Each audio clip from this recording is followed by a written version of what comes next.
যোৱাকালি ভাৰতবৰ্ষৰ মহামান্য উচ্চতম ন্যায়ালয়ত নাগৰিকত্ব সংশোধনী আইনৰ যি বিধি যোৱা 11 তাৰিখে বলবৎ কৰিলে, এই বিধি বলবৎ কৰাৰ ফলত অসম চুক্তি নৎসাত হৈছে আৰু অসমক বিজেপি দলে প্ৰতাৰণা কৰিছে। তেখেতসকলে কৈছিল অসম চুক্তি আখৰে আখৰে ৰূপায়ণ কৰা হ'ব। 71 চনৰ পিছত অহা কোনো বিদেশীক ভাৰতবৰ্ষৰ অসম প্ৰদেশত বসবাস কৰিবলৈ অনুমতি দিয়া নহ'ব, আৰু যদি এনে কৰিব লাগে তেতিয়াহ'লে নাগৰিকত্ব সংশোধনী আইনৰ আওতাৰ পৰা অসমক বাহিৰত থ'ব লাগিছিল। কিন্তু সেয়া নকৰি অসম চুক্তিক উলংঘা কৰিলে। এই কথাটো অতি দুখনীয়, কাৰণ আমি সকলোৱে জানো অসম চুক্তিৰ যোগেদি অসমত স্থায়ী শান্তি আনিবলৈ সেই সময়ৰ প্ৰধানমন্ত্ৰী ৰাজীৱ গান্ধী ডাঙৰীয়াই যত্ন কৰিছিল, আৰু অসমৰ সকলো ৰাইজে এই চুক্তিখন মানি লৈছিল যাতে আমাৰ অসমত কোনো বিদেশী নতুনকৈ আহিব নোৱাৰে।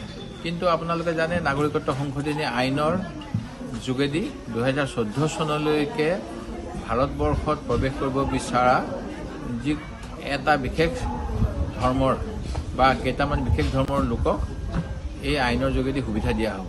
আৰু এনে কৰিলে ভাৰতবৰ্ষৰ যি ধৰ্ম নিৰপেক্ষতা, যি সংবিধানে আমাক সকলোকে সমান চকুৰে চাবলৈ দিছে, এই গোটেই কথাবিলাক অবান্তৰ হৈ পৰিব। যেনেধৰণেৰে অসম চুক্তিখনো অৰ্থহাৰশূন্য হৈ পৰিব। সেয়ে মই সুপ্ৰিম কোৰ্টত ইয়াৰ প্ৰতিবাদ কৰিছোঁ আৰু সুপ্ৰিম কোৰ্টৰ পৰা নিৰ্দেশনা বিচাৰিছোঁ যাতে নাগৰিকত্ব সংশোধনী আইনৰ আওতাৰ পৰা অসমক ৰক্ষা কৰে আৰু এই অবৈধ আইনখন বাতিল কৰে। দ্বিতীয়তে, আমাৰ দলৰ ফালৰ পৰা আৰু বিভিন্ন দলৰ ফালৰ পৰা হৰতালৰ আহ্বান দিয়া হৈছিল। হৰতাল শব্দটোৰ অৰ্থই হৈছে যে স্বেচ্ছামূলকভাৱে কোনো ধৰণৰ ভাবুকিৰ দ্বাৰা প্ৰভাৱিত নহৈ চৰকাৰী যিকোনো কামৰ বিৰুদ্ধে যদি কোনোবাই নিজে প্ৰতিবাদ কৰিব বিচাৰে, তেওঁ নিজৰ ব্যৱসায় বন্ধ কৰিব বিচাৰে আৰু ইয়াৰ যোগেদি চৰকাৰখনক তেওঁলোকে কৰা ভুল কামৰ বিৰুদ্ধে সকিয়নি দিব বিচাৰে, সেয়া আমাৰ গণতান্ত্ৰিক এটা প্ৰতিবাদৰ পথ।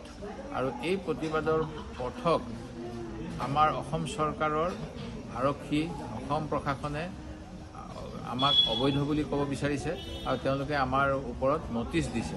এয়াও দুৰ্ভাগ্যজনক। এই বিষয়টোও মই মহামান্য উচ্চতম ন্যায়ালয়ৰ দৃষ্টিগোচৰ কৰিছোঁ। মই আশা কৰোঁ উচ্চতম ন্যায়ালয়ে আমাক ন্যায় দিব।